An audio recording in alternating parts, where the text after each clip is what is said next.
খুশদিল শাহ ও ইফতিকার আহমেদ ক্রিজে থিতু হয়ে আপ্রাণ চেষ্টা করছিলেন, তবে শাহিন শাহ আফ্রিদিরা বারবারই নিচ্ছিলেন ম্যাচের নিয়ন্ত্রণ। প্রত্যাশা অনুযায়ী রান আসছে না রংপুর রাইডার্সের। ডাগআউটে নুরুল হাসান সোহান মাথায় হাত দিয়ে আফসোস করছেন। টিভি ক্যামেরা তার দিকে ঘোরাতেই সোহান স্বাভাবিক হয়ে গেলেন। দুশ্চিন্তা বুঝতে না দেওয়ার আপ্রাণ চেষ্টা। শেষমেশ যখন দেখলেন কেউ আর পারছেন না, নিজের কাঁধেই নিলেন দায়িত্ব।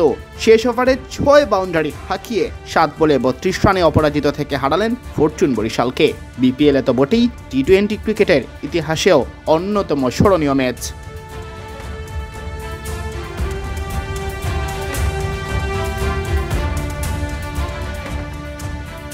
এমন ঐতিহাসিক ম্যাচ শেষেও সোহানের পা মাটিতে।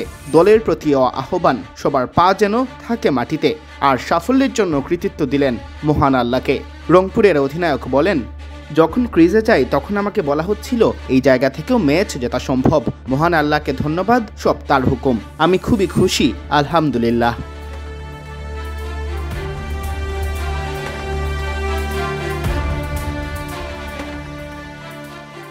নিজে ম্যাচ সেরার পুরস্কার পেলেও সোহান ভুলেননি ইফতিকার ও খুশদিলের অবদান। তিনি জানান, আল্লাহকে ধন্যবাদ, আমাদের পা মাটিতে রাখতে হবে। এখনও অনেক পথ বাকি, আমাদের প্রক্রিয়া অনুসরণ করে যেতে হবে। পরের ম্যাচের দিকেই এখন নজর।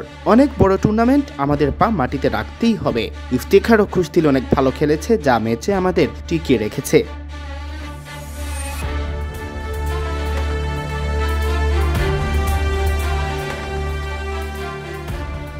এদিকে সোহানের তাণ্ডবে রংপুর রাইডার্সের কাছে হেরে কষ্ট পেলেও ফরচুন বরিশালের অধিনায়ক তামিম ইকবাল খুশি এই কারণে। টুর্নামেন্টে ম্যাচগুলো হচ্ছে জমজমাট। ম্যাচ শেষে সোহানকে কৃতিত্ব দিয়ে তামিম বলেন, আমরা ম্যাচটা হয়তো হেরে গেছি, তবে সোহানকে কৃতিত্ব দিতেই হবে। সে যেভাবে ব্যাট করেছে অবিশ্বাস্য। শেষ ওভারে 26 রান, যে কোনো বোলারের জন্যই এটা সহজ কাজ। সোহানই কৃতিত্ব প্রাপ্য।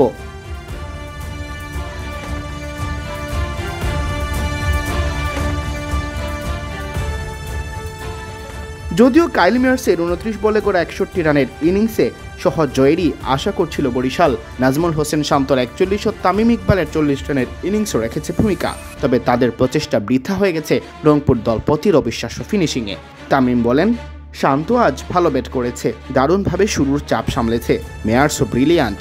এমন ম্যাচ পুরো টুর্নামেন্টেই হচ্ছে। কষ্ট পেলেও তাই খুশি যে টুর্নামেন্টটা ভালো হচ্ছে। গ্রাউন্ডসম্যানদের কৃতিত্ব দিতে হবে, যেভাবে উইকেট তৈরি করা হচ্ছে দারুণ। সিয়াম চৌধুরী, বিডি ক্রিক টাইম।